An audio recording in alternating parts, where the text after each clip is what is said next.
Hello friends, welcome again to our online lecture series on the detection and estimation theory. This is the 20th lecture, and in this lecture we are going to look at the detection of random signals with unknown parameters.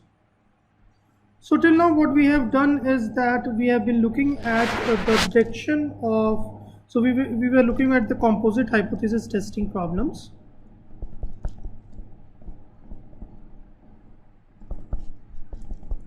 And in this this is used wherein we do know the PDF, but PDFs are with certain unknown parameters. Okay, certain unknown parameters. Okay, and we talked about two methods. One was the Bayesian approach, the other one is the generalized likelihood ratio test. We said that in Gaussian, the priors, getting priors and integrating it is difficult. So we generally go for the generalized likelihood ratio test. All right. And in this, our likelihood function is we take as in this, the unknown parameters are taken as the estimate, the maximum likelihood estimate of the parameters over that particular hypothesis. All right. So we decide H1 if this is greater than certain value lambda. Now, in the last class we looked at deterministic signals with unknown parameters. Now we are going to take one more example, wherein we are going to take a random signal with detecting a random signal with unknown parameter. Okay. So in this, we have again two hypotheses. H0 is xn is equal to wn, where wn is a wide Gaussian noise with mean 0, variance sigma square. It is all known, so everything is known about this noise. Under hypothesis H1, my signal is xn is equal to Sn plus wn, and here Sn is, we know that it is a wide Gaussian noise with mean 0, variance is, let's say, C, and what is unknown here is C is not completely known. Okay,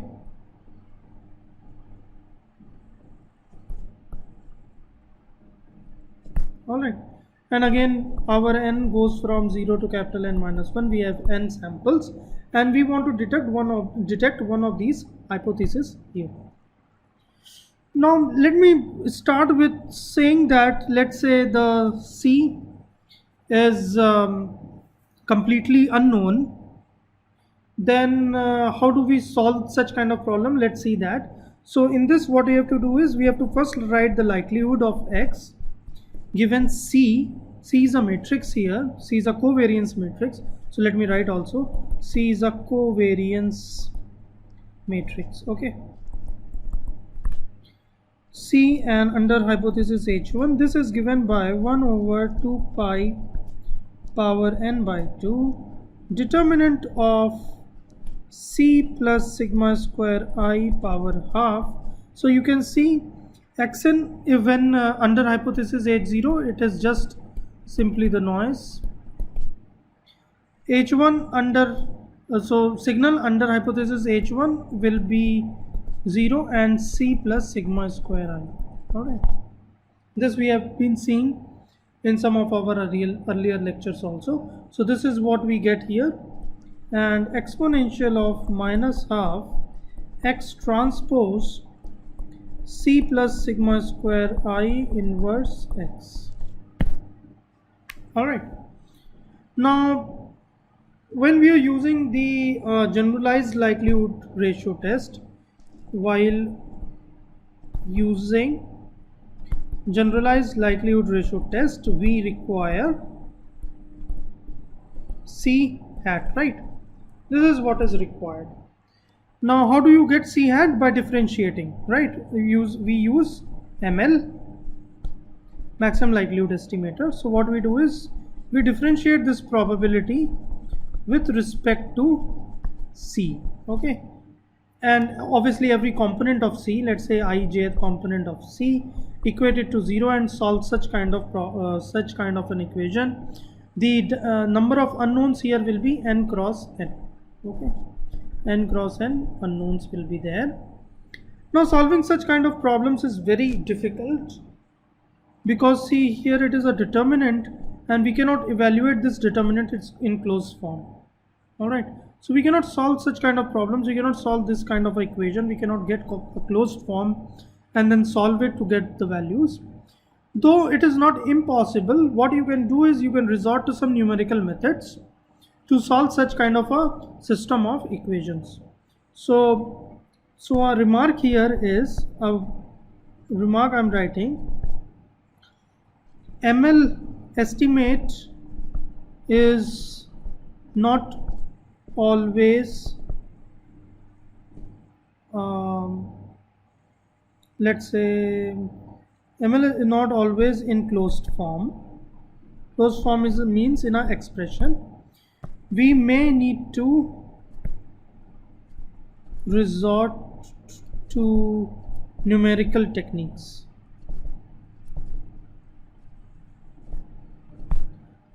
All right. So this is a small drawback of this kind of approach here, the generalized likelihood ratio test, where when we are trying to estimate a parameter using the maximum likelihood estimator, then it may not be possible to differentiate all the time, and then we may require some numerical techniques to solve such problems. What I'm going to do is I'm going to take a very simple expression for C and see how do we proceed. So I'm going to take a very simple case. A simple case I'm considering.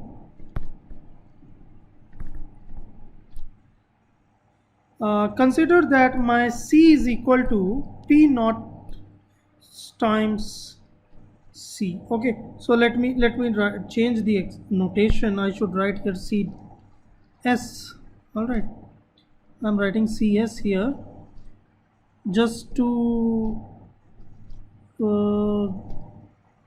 be consistent with the expressions that are given in your book.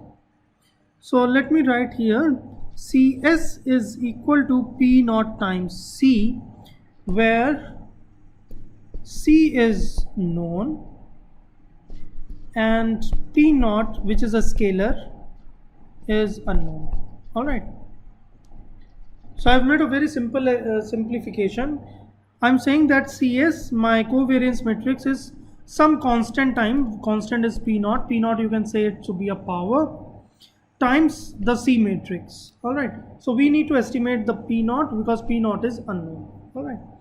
So in this case, our likelihood probability of X given, now it will be, rather than C, it will be P naught under hypothesis H1.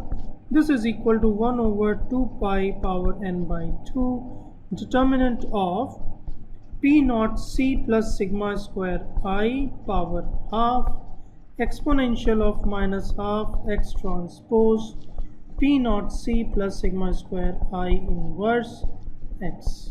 Alright, so this is the likelihood under hypothesis H1. Now still it is very difficult to solve such kind of problems. What I'm going to do is I'm going to use the eigenvalue decomposition. Alright, so using eigenvalue decomposition, so I'm writing CV transpose CV is equal to lambda. Alright, so you can say lambda to be diagonal matrix as we did in the earlier lectures with diagonal elements, eigenvalues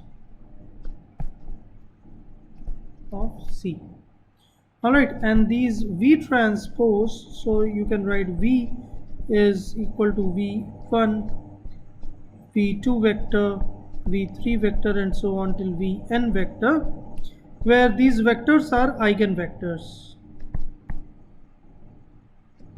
So you can say eigenvalues lambda 1, lambda 2, and so on. So eigenvectors corresponding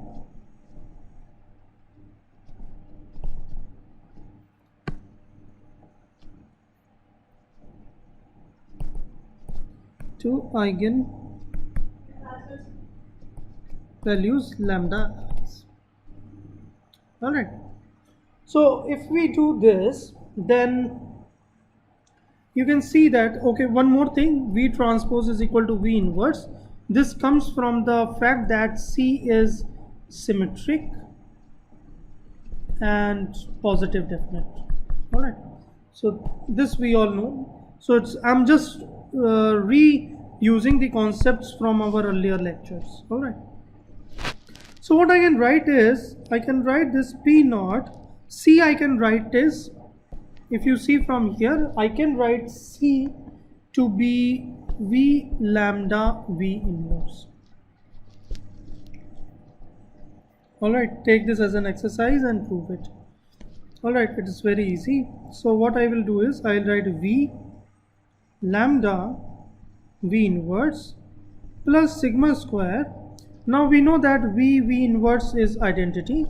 So this is what I'm going to do. I am going to replace the identity by V inverse. Alright. So this is my P naught times C plus sigma square I. This quantity here. Now let me solve this further. I can take V inverse common from both the cases. I can take V also common because see, P naught and sigma square are constants. So it becomes this. This is P naught times lambda plus sigma square. Again sigma square I you can write.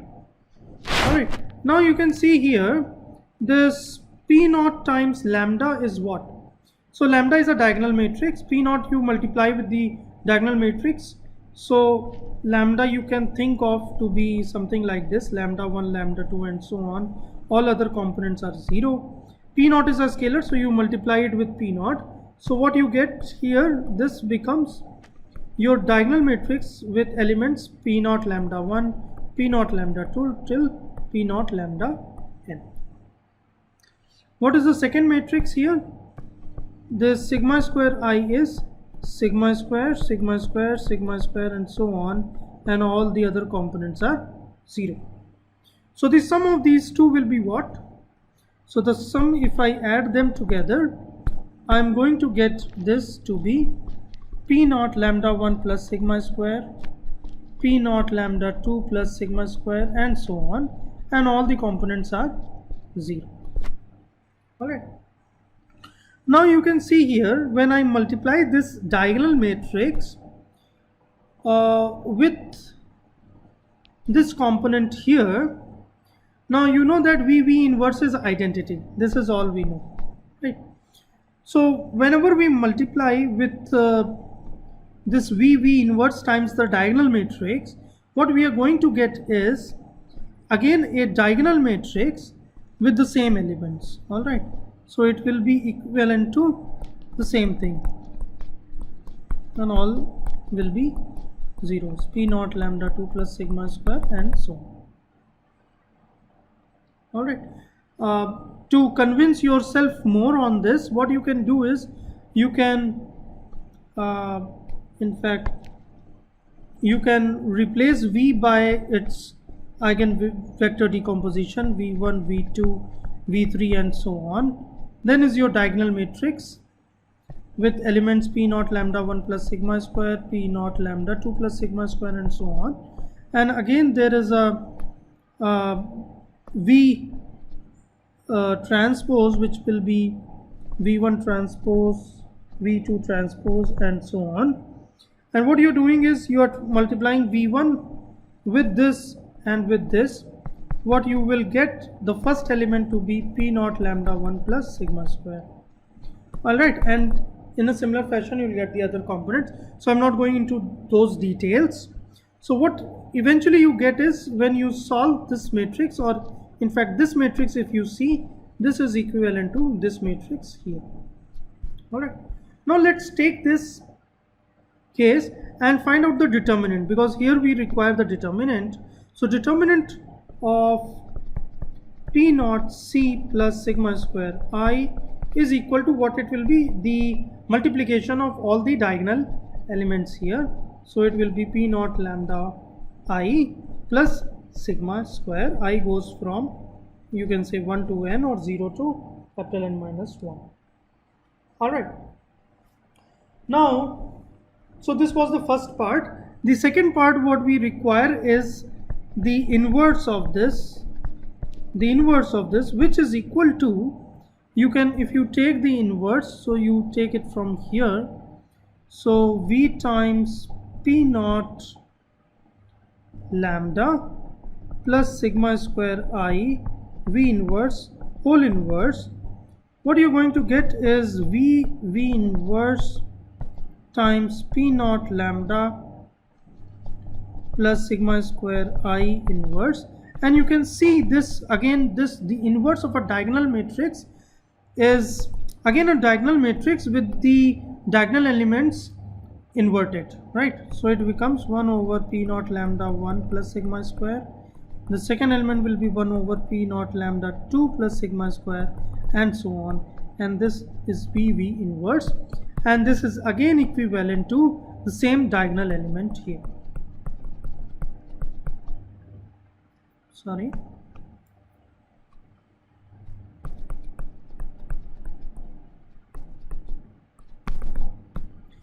One thing to note here is that I'm taking the vectors V transpose. So this is 1. I'm taking a orthonormal set. Okay. You can also work with the orthogonal set also, but I'm taking the eigenvectors to be orthonormal. Alright, so this is all we should remember. And let me now write the final expression here. The likelihood under the power P0, which is the unknown, under hypothesis H1, which is equal to 1 over 2 pi power n by 2. Now determinant of this matrix is, as we know, is P naught lambda I plus sigma square power half exponential of minus half. I can write this as V times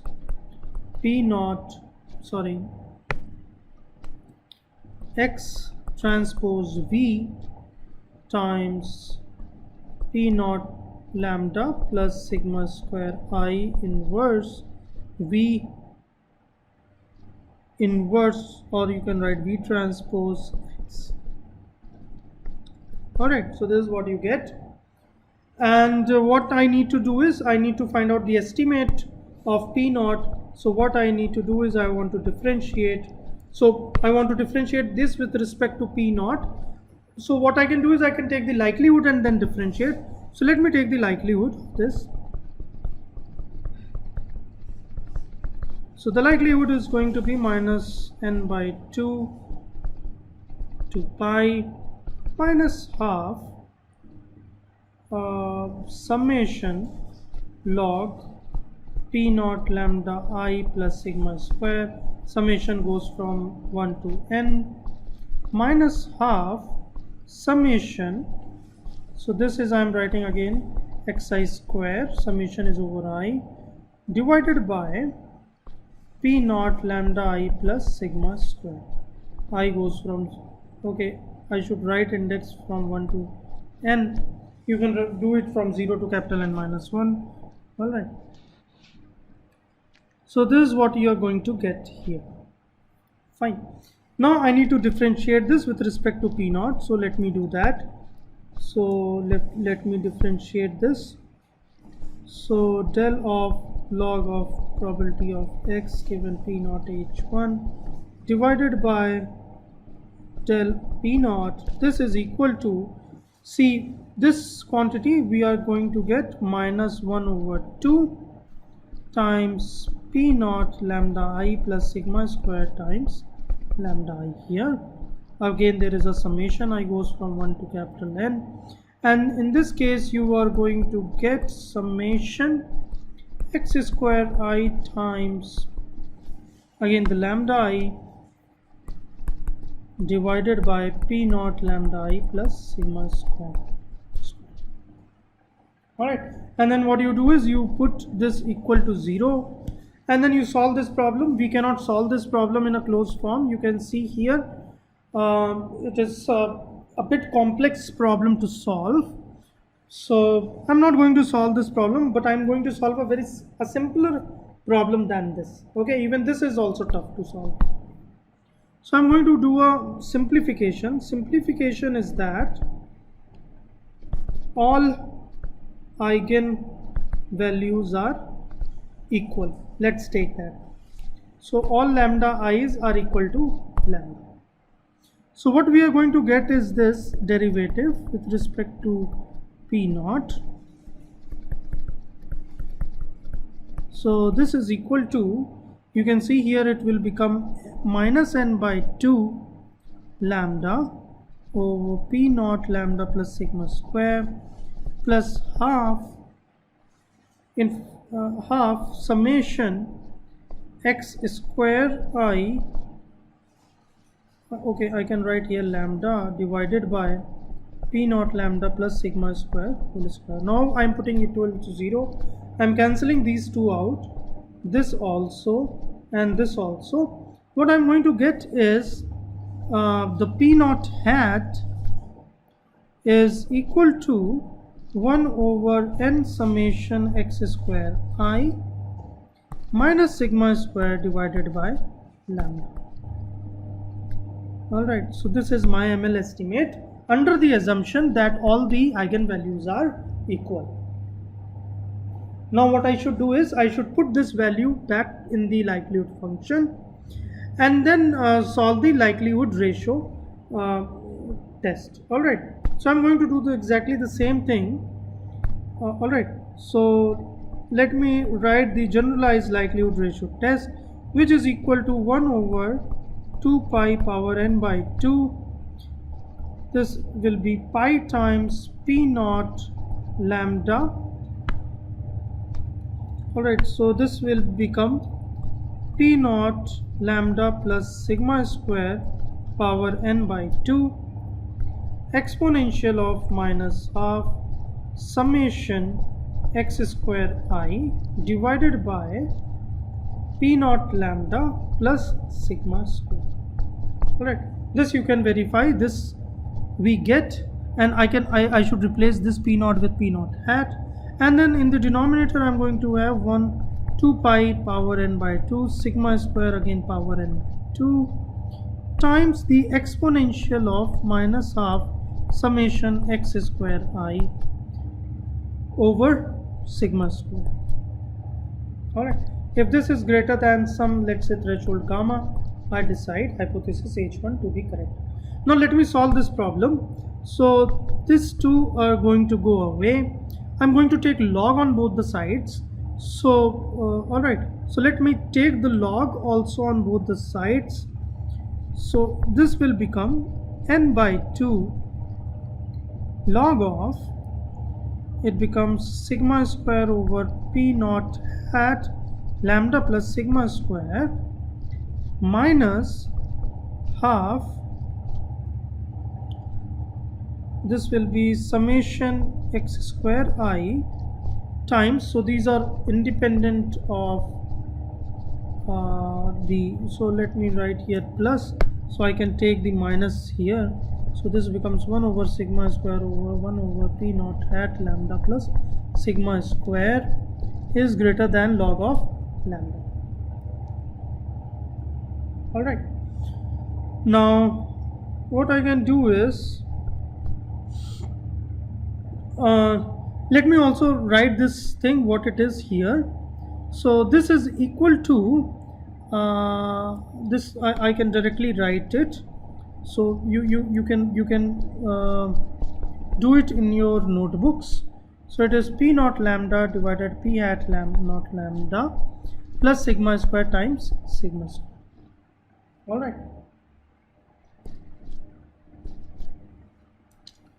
Alright, now I would like to solve this problem. Have I missed something? Alright, so it's okay. So what I am going to do is I am going to replace this summation x square I from here in terms of this. Alright. So from here I am going to replace this x square of I. So what is going to be my summation xi square? This is equal to lambda times p naught hat plus sigma square multiplied by n. Alright, so let me do that. Let me do this. So this expression will become n by 2 log of sigma square over p naught hat lambda plus sigma square, plus n will come outside, so I'm writing n by 2 here, and this will become lambda times p naught hat plus sigma square times p naught hat lambda divided by lambda p naught hat plus sigma square times sigma square. This is greater than ln of gamma. Now we can see these two getting cancelled. What I'm going to do is I'm going to put a minus here and take the inverse of this. Alright, so let me do this. So this becomes minus n by 2 log of p naught hat lambda plus sigma square over sigma square. Sigma square over sigma square is 1, so let me write this as plus 1 plus n by 2 times. Now this particular quantity I'm going to write it as p naught lambda plus this plus 1, and then I'm going to do a minus 1, which will be minus n by 2. Alright, so you can see that. So this is equal to n by 2 times p naught hat lambda plus 1 over sigma square minus log of p naught hat lambda over sigma square plus 1 minus. Now you can see this particular expression here. It is a special expression here. Suppose that you consider this, you take this to be some variable, let's say y. Alright, so this is again also y. So this is a function of g of y. So this whole quantity here is g of y, which is equal to y minus log of y minus 1. Alright, and we know that, see, power is going to be positive, eigenvalues I am considering to be positive, sigma square variance is always positive, so this particular quantity, this y is always greater than 1. Alright, so you can see here this gy, if you differentiate this gy with respect to y, it becomes 1 minus 1 over y, which is always greater than 0. What it says is that gy is an increasing function, is a monotonically increasing function. Monotonically means that see, as y keeps on increasing, this fraction keeps on increasing, the derivative keeps on increasing. So basically the function keeps on increasing and increasing and nothing else. Alright. So what we can do is that we can invert this function. This tells me that I can get an inverse of this function. So inverse of this function is possible. Inverse of this function is possible. This is what it says.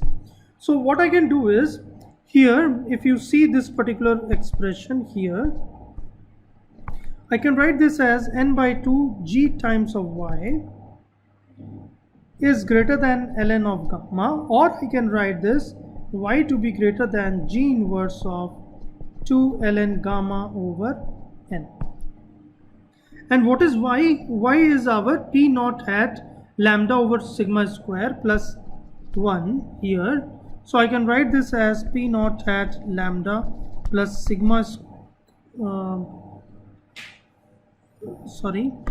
p naught hat lambda over sigma square plus 1 is greater than g inverse of 2 ln gamma over n, and I can write this p naught hat to be greater than sigma square times g inverse 2 ln gamma over n minus 1. And what is p naught hat in our case?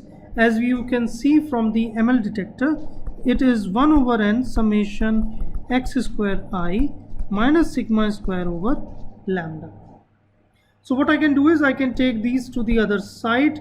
So what I'm going to get is 1 over n summation xi square is greater than lambda times sigma square g inverse of 2 ln gamma over n minus 1 plus sigma square. And you can also take n to the other side, so n also you can take it to the other side, and this you can say to be gamma prime, and this is our test statistics here. So our test statistics is summation x square I, and if it is greater than some threshold gamma dash, then we decide hypothesis H1 to be correct, otherwise we decide hypothesis H0 to be correct. So, I've tried to solve this problem, a very simple problem we have taken in this particular case, and I have shown you how to solve such kind of problems, and you can see that as the problem gets complicated, for example, as we move from the deterministic signal to a random signal, we could see that we faced a lot of difficulties in computing the maximum likelihood estimates, and thus the analysis also becomes very much complicated. So I will end here, and I have told you how to, in general, how do you solve such kind of problems using the likelihood ratio test. All right, so that's it for today. Thank you very much.